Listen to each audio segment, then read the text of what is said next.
Good morning. I would like to take a few minutes during the first part of this period today to review some of the items from our school safety plan. Your teachers will be going more in depth with you as the school year continues. The second part of this period, I would like to cover some of the items from the student handbook. I thought we would start off with a question. Who is the best security that we have at Joliet Township High School? When I ask students and staff this question, they're able to name different security staff or deans that seem to be all over the building helping students. The reality is all of you are the best security we have at Joliet Township High School. Who knows what's going on in the neighborhoods long before the adults do? Who knows that John and Jose haven't been getting along because they are trying to go out with the same girl, or Jenny and Maria aren't getting along because they like the same boy? Who knows that Brian posted on Facebook or somewhere that he wants to shoot up the place? Students can report a safety concern in a lot of different places. Teacher, stay after class or write your teacher a note. Security, you can talk to deans and counselors. Stop in the principal's office and see Mr. Hallahan or Mr. Shaw at the Central Campus. Or at the Joliet West Campus, you can talk to Dr. Gibson or Miss Wooten. Find an adult in the building and let them know. With a lot of the major incidents that have happened on school campuses around the country, someone knew something before it occurred and didn't speak up. Homeland Security has a saying, see something, say something. I would like all of you to do this as well. We put a lot of safety procedures in place, but they are only as good as our best security personnel, all of you. Wearing a visible identification card and an approved clear holder from an approved lanyard is required every day in District 204. This is part of our safety program. There are over 3,000 students at each campus, and it's hard to know all of you. Having your ID on and displayed is important and again, required. If you see visitors to the high school in the hallway, you will notice that they are now wearing an orange lanyard with a printed name badge with the driver's license picture and name printed on it. It's a requirement that visitors wear an ID as well as during the time that they are in the building. You may not alter the ID in any way that blocks your name, ID number, or photo. If you forget your ID at home, you will be issued a temporary ID. Each time this occurs, your account is charged $5. You can get a temp ID from your teacher or the dean's office. At the West Campus, you can get one from the security as you enter the building. If you receive a temp ID and you know you lost your ID holder or your lanyard, you can take the temp ID to the main office at West or the bookstore window at Central and trade it in towards the purchase of a new ID holder or lanyard. You will get $5 credit for the temp ID. You can only turn in the temp ID on the date it was issued for the $5 credit. You must have your ID to ride school district buses and to enter dances, athletic events, and activities. If you don't have it, you can be denied access to the bus or any event. We do random metal detecting in District 204. We do different doors and areas around the campus. Sometimes we stop random school buses and do safety checks. Please know that we can enter any classroom at any time during the day and do a safety check. So what do you need to do? If you are selected, an adult will ask you to go to a specific area where the metal detector is set up. You will be asked to empty your pockets and place all items in your purse or back pocket. You would then place your purse or backpack on the table as you go through and walk through the metal detector. If the walk-through metal detector goes off, you will be asked to step to the side when an adult will do a check with a handheld metal detector. If you follow directions, you can go through pretty quickly, and the process is pretty painless. This is the definition of a weapon or object construed to be a weapon in the student handbook. I want all of you to be familiar with it. So what is considered a weapon? A weapon is anything that can cause serious bodily harm. This can be as small as a keychain knife or box cutter, or as large as a bowie knife. I want all of you to see mace and pepper spray is also on this list. It is against the law to be in possession of mace, pepper spray in Illinois. If you are under 18, it is against the law at any age to carry it on school grounds. I also want you to know that tasers and stun guns are illegal to possess in Illinois as well. This is an air pistol in the middle. We have expelled students in the past for being in possession of the items on the screen. During 2018 to 2019 school year, we will participate in several different safety drills. How many of you knew we were required by state law to conduct safety drills? All the drills on this list are required but one, and that's the earthquake drill. One of the drills that get a lot of attention across the country are the Code Blue lockdown drills. We will complete 2 during the school year at a minimum. They may occur during the class, or it could be done while we are in the hallway during a passing period. If it is called while we're in class, listen to the instructions your teacher gives you. We go to lights, locks, and out of sight. If it is called during a passing period, you go to the nearest classroom, office, or area that you can be safely secured in. It doesn't have to be your teacher's room. Get out of the hallway as quickly as you can. If it's during lunch period and the issue isn't in the lunchroom, the metal gate will be put down by security and students will be asked to get below table level and be quiet. The police give us feedback as to how we do when we drill. On rare occasion, we have a handful of students that don't follow directions of the adults who are in charge. The parents or guardian has to come in for a meeting with the student, and additional disciplinary consequences may be issued. A new feature this year is our Blue Point alert system. I'm sure that you've seen them around the building. Blue Point is only to be used in an extreme emergency, life or death situation. They are activated in the same way that a fire alarm system is activated. The Blue Point system is linked directly to a UL-rated call center, Emergency 24, which notifies local first responders of a weapons threat alert or medical emergency and the location within the building. This system also is linked to our camera system so that responding officers have a live video feed into our building. Again, the Blue Point alert system is only used for an extreme emergency. If you become aware of a rumor, you should report it to an adult. You should not retweet it. Share it on Facebook, Tumblr, or anywhere else. If you start a rumor that causes mass panic, you could be found guilty of disorderly conduct and what we call in our student handbook false alarms. If you make a threat on social media that you're going to kill someone or shoot up something, you risk being suspended, possible expulsion, and referred to the police. We have had visits from the FBI, Secret Service, and Homeland Security in the past due to things students have posted on social media outside of school, at night, or over the weekend. You will hear this a few times today. You are responsible for what you say and do on social media.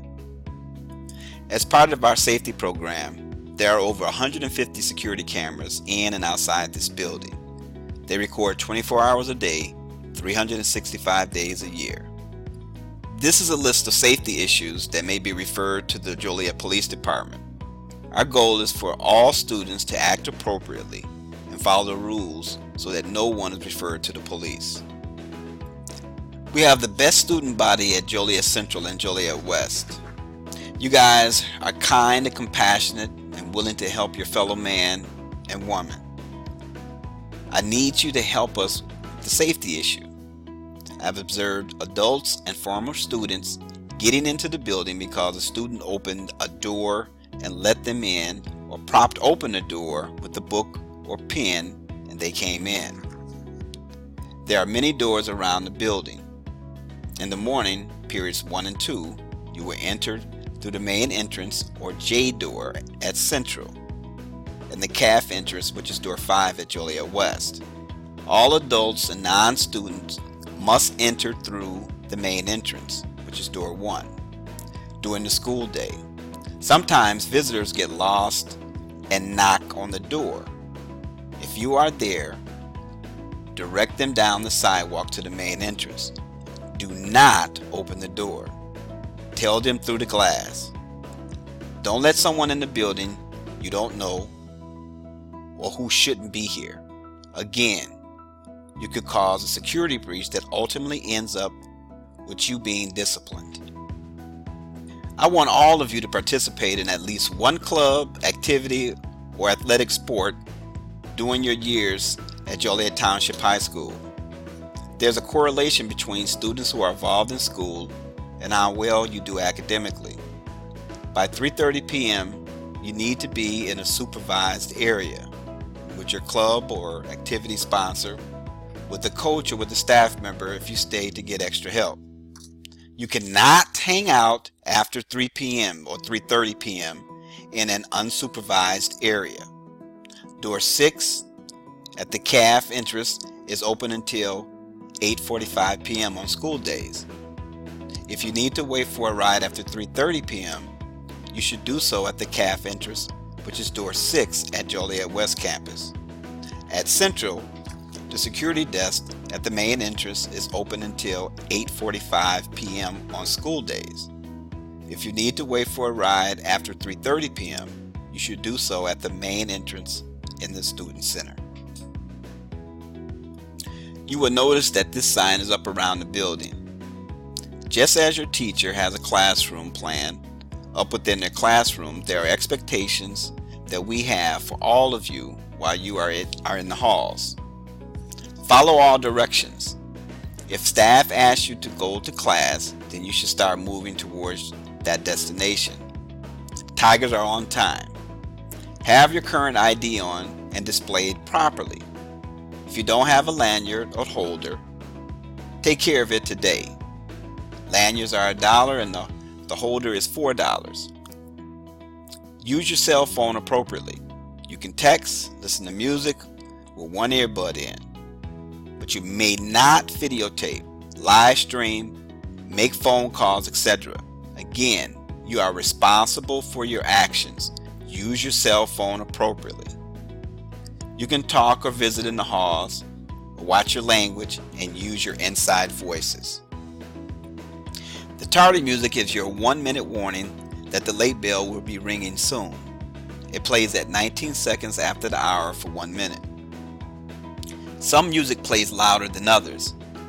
You should not have your music so loud that you can't hear the tardy music start, or if a code blue lockdown is called during a passing period. You should not be standing around when the tardy music is on. Tigers and Stillman are on time. This is a yellow ticket that is written for mischievous behavior that occurs in the hallway. It includes hallway disruptions, not following directions, not wearing your ID, or not having it properly displayed, attire, not using your electronic device properly, or other. Other can include being in the hall without a pass, not moving when the tardy music starts, etc. Every third ticket to the dean is a referral and will most likely involve a trip to in-school suspension, or better known as ISS. This is an excerpt out of the student handbook concerning student attire. All students are expected to be covered from shoulder to mid-thigh. Clothing must be clean and neat. Garments will have the appropriate length hem, and shorts will be of appropriate length. Pants, shorts, etc. must be worn at the waist. Students must wear footwear. This really sums up the expectation for student dress, covered from shoulder to mid-thigh. Examples of unacceptable attire listed in the student handbook include, but are not limited to, clothing that advertises alcohol, drugs, tobacco, gambling, promoting violence or obscene or vulgar language. Students will not wear outdoor coats in class. Coats, jackets, and headwear are to be kept in the students' lockers. Clothing with holes or slits that are inappropriate, spaghetti strap tops, torso revealing or open mesh shirts. Students may not wear sunglasses or any headwear. Headwear refers to hats, bandanas, etc. Earrings, piercings, and jewelry is not permitted to be worn during PE class or on Wednesdays in ROTC. Piercings are not allowed at any time per school board policy. We talk about cell phone use in the hallway. Here's a rule for the classroom. Your teacher will let you know whether you can use a cell phone in the classroom. Some will not allow it at all. Others may allow it at certain times during the class period. It's up to your teacher. Violating the cell phone policy during a class will be handled in the following manner. The first time the phone is out without permission equals a warning. The second time the phone is out without permission, a call to the parent or guardian. The third time the phone is out with permission is a referral to the dean.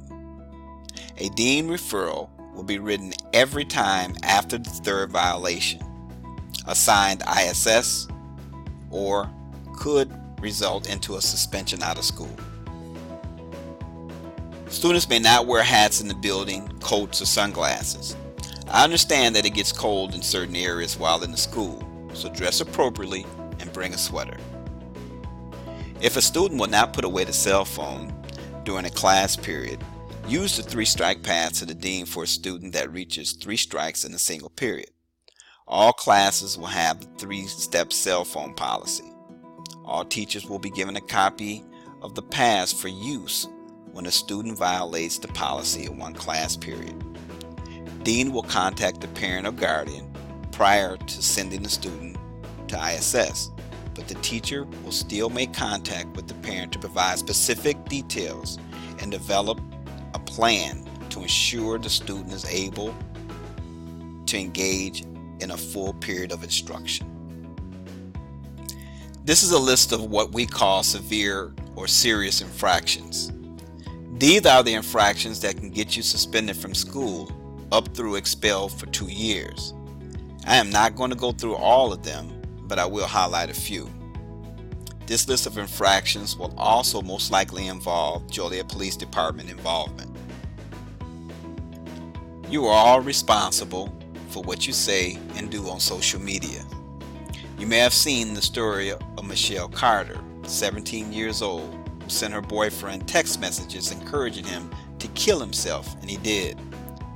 On August 3rd, Michelle Carter was sentenced to jail for involuntary manslaughter. If you make threats toward other students, staff, the school, etc., you risk being suspended, recommended for expulsion, and arrested. As I said before, we've had the FBI, Secret Service, Joliet Police Department, and other agencies come to the school to interview and or arrest students for inappropriate social media use and threats. Students have also been arrested for transmitting nude pictures of old boyfriends or girlfriends via social media.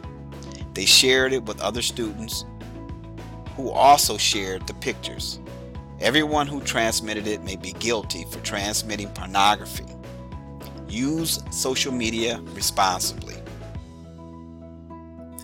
I cannot stress enough to everyone in here to lock up your stuff. Many of you carry cell phones and other items that cost several $100s. When I walk down the hallway, I always find lockers where students forgot to latch the lock. So double check your lock and spin the dial. If you forget your PE lock, do not leave your device, cell phone, etc. unattended on the bench in the locker room in your backpack. There's a pretty good chance it will be missing when you get back. Ask your teacher to borrow a lock or leave your valuables in your hallway locker. Schools are drug-free zones. Penalties for drug crimes committed on school grounds increase, sometimes double. Don't put yourself in a position to be suspended, possibly recommended for expulsion and arrested. Tobacco use of any kind is prohibited on school property. This includes any of the school parking lots. I understand that vaping is pretty popular, but it is also prohibited on school property. If caught vaping on school property, the vaping mechanism will be confiscated. Any bomb threat toward this building could result in an automatic expulsion recommendation for 2 years and police arrest. Any weapon brought into this building could result in an out-of-school suspension, expulsion warning, or recommendation for expulsion and possible police arrest. Being in possession of mace will result in an out-of-school suspension, possible expulsion recommendation, and possible police arrest. Spraying mace intentionally at someone may result in a recommendation for expulsion from school and police arrest. Bullying, harassment, and intimidation is not tolerated at JTHS. If you are being or notice someone else being bullied, there's a form online which can be found at www.jths.org. Please see your teacher, counselor, or dean for help. You can also report bullying, harassment, or intimidation using the link in JT Learn.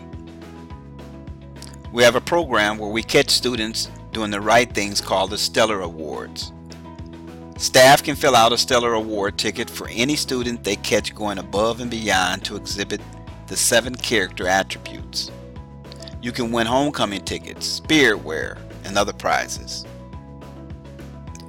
Check Hack Daily or your home access center. Check your grades, check your attendance, check your transcript, email your teacher, counselors, or even your dean. If you have any questions, ask your teachers, counselors, dean, or see the student handbook. Have a great year.